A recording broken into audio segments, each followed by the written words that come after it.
Half pant পরছো কে? হ্যাঁ, কি খাইতেছ এটা? হ্যালো, আসসালামু আলাইকুম ভিউয়ার্স। তো আমরা প্রতিদিন বন্ধু বান্ধব মিলে ঘুরতে আসি। তো হঠাৎ আজকে আসার পর এই লোকটাকে আমরা চোখের সামনে দেখি। তো দেখার পর ভাবলাম এই লোকের কাছে যাই। তো যাওয়ার পর কথা বললাম, অনেকে এর সম্পর্কে বললো যে উনি নাকি এমনিতে আমাদের থেকে বয়সে অনেক বড়, ওনাকে এরকম দেখা গেল নাকি অনেক বড় বয়সে। তারপর ওনাকে দোকানে নিয়ে আসলাম, উনি চা খাইতে চাইলো, চা খাওয়াইলাম।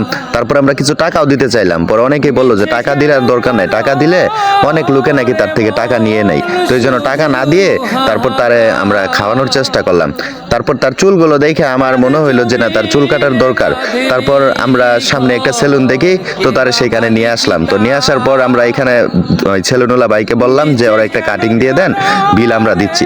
তারপরও সিগারেটের পাগল, আর এটা আমরা দিতে চাইনি, কিন্তু অনেক লোকেই বলে যে অনেক আগে থেকে সিগারেট খাই যেহেতু, তো এই জন্য আমরা সিগারেট দিচ্ছি। তারপর চুলের দোকানে এসে কাটিং দেখাচ্ছি যে কোন কাটিংটা তুমি দিতে চাও। তো একটা কাটিং চয়েস করছে, জাস্ট একটা মজার কারণে জিজ্ঞেস করছি, কারণ ওর চুলে কিন্তু এই কাটিং মিশবে না। জাস্ট দেখলাম যে ওর চয়েসটা কেমন হয়। তারপর বললাম তুমি এখানে রিল্যাক্সে বসো, তোমার চুল কাটা হবে। তারপর দোকানদার ভাই তার এই যে কাপড় টাপড় দিয়ে বসিয়ে নিল, তারপর চুল কাটতেছে। তো আপনারা দেখতে দেখেন চুল কাটার পর তার কিরকম লাগে আমরা কিন্তু ভিডিওটার মাধ্যমে তুলে ধরবো, আপনারা দেখেন আমরাও দেখি।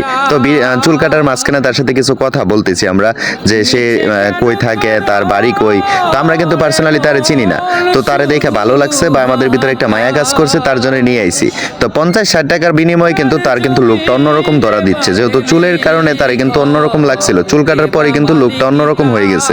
তো মূলত ভিডিওটা করতেছে আমার বন্ধু। তো আমি বলছি তুই ভিডিওটা কর, এটা আমরা অনলাইনে পাবলিক করব, অনেকেই দেখবে, হয়তো তারে যারা চিনবে তারপর হয়তো আমাদের মতো তারে অন্য কিছু দিয়ে হলেও সাহায্য করার চেষ্টা করবে।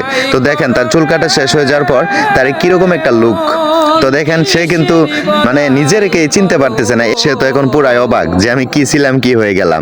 দেখেন তারপর চুল কাটার পর তারা জিজ্ঞেস করলাম যে তোমার চুল কাটার পর অনুভূতিটা কেমন হচ্ছে বা তোমার ফিলিংসটা কেমন হচ্ছে। দেখেন আপনারা দেখেন, ভিডিওতে তুলে ধরছি। তো মোট কথা হচ্ছে এরকম যারা আপনারা লুক দেখবেন তাদেরকে যতটুকু পারেন সাপোর্ট দিবেন, সহযোগিতা করবেন, তাদের মুখে একটু হাসি ফোটানোর চেষ্টা করবেন। ধন্যবাদ।